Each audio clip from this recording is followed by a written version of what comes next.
Friends, बिना किसी देरी के शुरू करते हैं आज के अपनी इस बेहतरीन वीडियो को।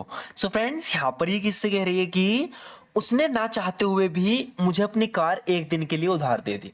अब इसे थोड़ा ध्यान से समझना, क्योंकि यहाँ पर हमने एक वर्ड का यूज किया है रिलक्टेंटली। रिलक्टेंटली हमने यहाँ क्यों यूज किया है, अब इसे इस तरीके से समझो। किसी के पास कार थी और ये उससे कार एक दिन के लिए उधार लेना चाहती थी, लेकिन वो इसे देना नहीं चाह रहा था, वो बच रहा था, वो ना मतलब यहाँ पे सेंस है कि वो इसे कार देने में हिचकिचा रहा था। जब भी कोई काम को करते हैं हम हिचकिचाते हैं, बचते हैं, तो उसके लिए हम रिलक्टेंट का यूज करते हैं। तो यहाँ पर ये बता रही कि उसने ना चाहते हुए भी, यानी वो देना नहीं चाहता था, हिचकिचा रहा था, तो यहाँ पर इसके लिए बोलेंगे ही reluctantly agreed to lend me his car for a day.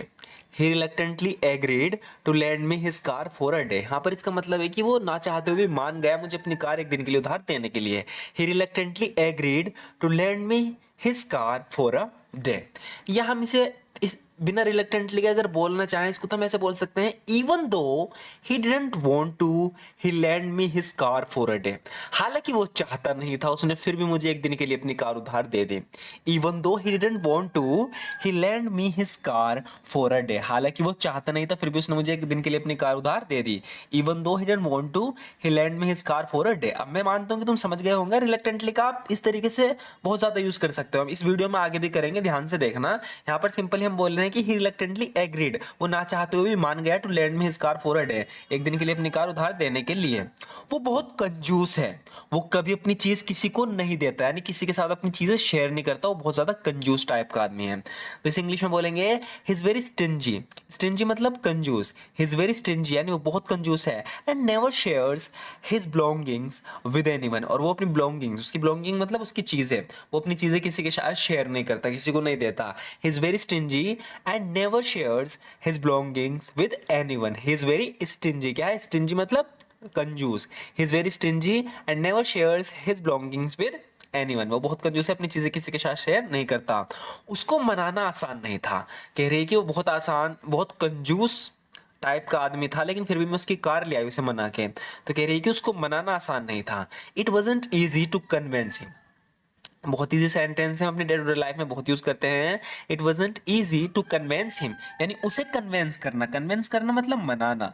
It wasn't easy to convince him, उसे कन्वेंस करना, मनाना आसान नहीं था।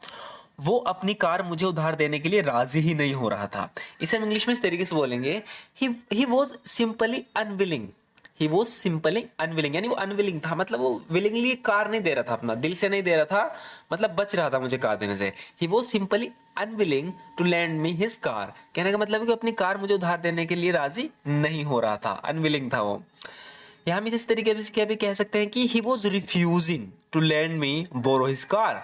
ही was refusing to lend me borrow his car, इसका मतलब कहीं ना कहीं गए कि वो रिफ्यूज कर रहा था, मना कर रहा था अपनी कार मुझे उधार देने के लिए। He was refusing to lend me borrow his car.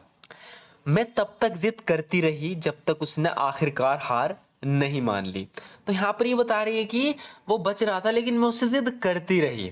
अब जिद करती रही, इसके लिए तो एक तो जिद कर रही हूं, हम कहेंगे आई एम इंसिस्टिंग, लेकिन यहाँ पर अपने बारे में ये करती रही, तो इसके लिए कीप ऑन का यूज करेंगे। आई केप्ट ऑन इंसिस्टिंग, यानी मैं जिद करती रही, आई kept on insisting until he eventually gave इन, जब तक कि उसने हार ना मान ली, उन्हें हार नहीं कर दी, मैं जिद करती रही। तो यहाँ पर एक छोटी सी मिस्टेक है, दे की जगह ही आएगा, he. I kept on insisting until he eventually gave in, eventually यानी अंत में आके, आखिरकार मैं जिद करती रही तब तक उसने आखिरकार हार नहीं मान ली, जब तक मैं जिद करती रही।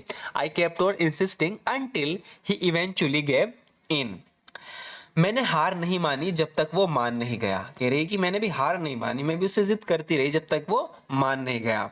I didn't give up until he agreed, I didn't give up until he agreed, यानी जब तक वो एग्री नहीं हुआ मैं जिद करती रही। I didn't give up until he agreed.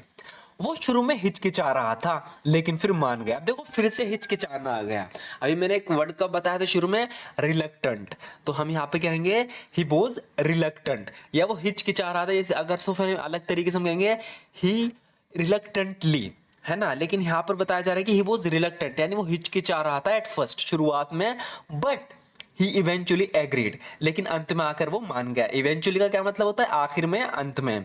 तो बता रही कि he was reluctant at first, शुरू में वो रिलक्टेंट था यानी हिचकिचा रहा था, बट ही इवेंचुअली एग्रीड, लेकिन अंत में वो मान गया।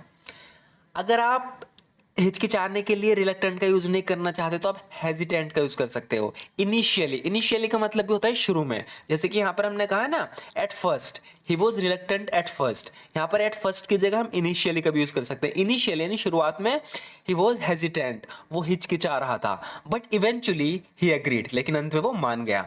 तो एक ही सेंटेंस को हम यहाँ पर दो तरीके से बोल सकते हैं, initially he was hesitant but eventually he agreed. अगर तुम्हारी बात हो गई हो तो अब कार में आकर बैठ जाओ। यहाँ पर अब इसकी बात कोई बोलो जा रहा है काफी टाइम से, तो उससे कह रही है कि अगर तुम्हारी बात हो गई हो ना तो कार में आकर बैठ जाओ। If you are done talking, मैंने पहले बताया जब भी हम किसी इस तरीके से बोलते हैं कि अगर तुम्हारी बात हो गई हो तो अब ये करो, तो if you are done talking का यूज करेंगे। If you are done talking now come and sit in the car. If you are done talking now come and sit in the car, अगर तुम्हारी बात हो गई तो आकर कार में बैठ जाओ। If you are done talking now come and sit in the car, हम पहले से ही काफी लेट चल रहे हैं। We are already running quite late, we are already running quite late, यानी हम पहले से काफी लेट चल रहे हैं, यानी काफी लेट हम पहले से। We are already running quite late, जितनी जल्दी हम यहाँ से निकलें उतना अच्छा। इसके लिए हम बोलेंगे the sooner we leave from here the better, the sooner we leave from here the better. इस तरीके के जितने भी सेंटेंस हम ऐसे बनाते हैं, जैसे कि तुम किसी को कोई बात समझा रहे हो, वो बंदा सामने वाला तुम्हारी बात समझ नहीं रहा, तो आप उससे कहोगे भाई जितनी जल्दी तुम समझ जाओ उतना अच्छा। तो वहां पर भी हम ऐसे यूज करेंगे the sooner you understand the better, the sooner you understand the better. इसी तरीके से यहाँ पर हुआ जितनी जल्दी हम यहाँ से निकले उतना अच्छा। The sooner we leave from here the better. यहाँ में से भी कह सकते हैं the faster we get out of here the better it will be, the faster we get out of here the better it will be, जितनी जल्दी हम यहाँ से निकले उतना अच्छा। आशा करती हूँ कि आज बारिश ना हो, मौसम खराब सा हो गया तो ये डर गई है, कहती है आशा करते हैं कि आज बारिश ना हो। जब भी हम कहते हैं कि आशा करते हैं तो इसके लिए हम बोलेंगे लेट्स होप, लेट्स होप। कह रही है ना आशा करते हैं, यानी सामने वाले बंदे से कह रही है कि तुम भी आशा करो मैं भी आशा कर रही हूँ, यानी आशा करते हैं कि आज बारिश ना हो। Let's hope it doesn't rain today, let's hope it doesn't rain today, आशा करते हैं कि आज बारिश ना हो। Let's hope it doesn't rain today. दुआ करो कि आज बारिश ना हो, इसे भी हम ऐसे बोलेंगे pray that it doesn't rain today, pray that it doesn't rain today, pray that it doesn't rain today. इसका मतलब है दुआ करो कि आज बारिश ना हो, लेकिन ज्यादातर हम ऐसे बोलते हैं कि let's hope it doesn't rain today. अगर आज बारिश हो गई तो हमारा सारा प्लान बर्बाद हो जाएगा। If it rains today our entire plan will be ruined. If it rains today, यानी अगर आज बारिश होती है, अगर आज बारिश हो गई या होती है, दोनों सेंस में हम यूज करेंगे। If it rains today our entire plan will be ruined, जो हमारा पूरा प्लान है वो रूइंड हो जाएगा यानी बर्बाद हो जाएगा।